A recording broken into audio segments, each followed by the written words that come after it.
Eh bien, le Danube, quand j'étais tout petit, c'était dans les poésies, à l'école, au lit. C'était un fleuve imaginaire pour Sissi, une valse de Strauss que ma foi l'on oublie. Jamais je n'aurais pensé vivre à ses côtés, courir le long de son rivage tout l'été, y voir des mouettes, des canards, des chiens zérés, des vieux, des fous, des poussettes et des bébés, et ces deux jumelles grandes perches marchant, parlant, causant, bavardant pendant plus d'un an. Et cette vache rouge au milieu du chemin, qu'est-ce qu'elle fout là, mon Dieu, tous les matins? Jamais je n'aurais pensé vivre à ses côtés.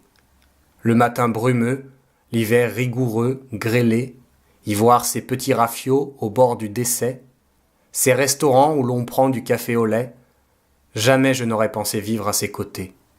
Et pourtant, m'y voilà bel et bien arrivé.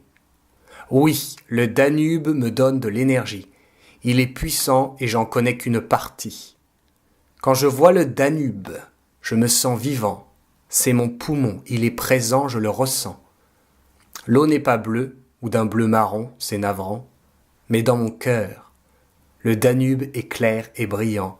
C'est lui qui a vu à la lune mes baisers, lui qui m'a vu embrasser et être embrassé, qui m'a vu repousser et être repoussé, qui m'a vu dessiner et être dessiné.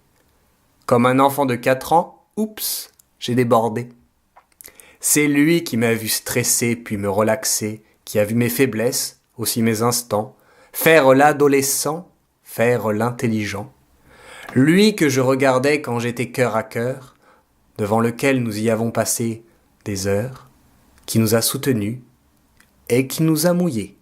On a pesté, oui, mais on a bien rigolé. Je n'y crois pas vraiment, mais cela fait 1 an qu'un beau fleuve bleu est devenu mon aimant. Quand j'étais petit, je lisais des poésies. C'était sur le Danube, c'était sur la vie. Maintenant je suis grand, c'est moi qui les écris.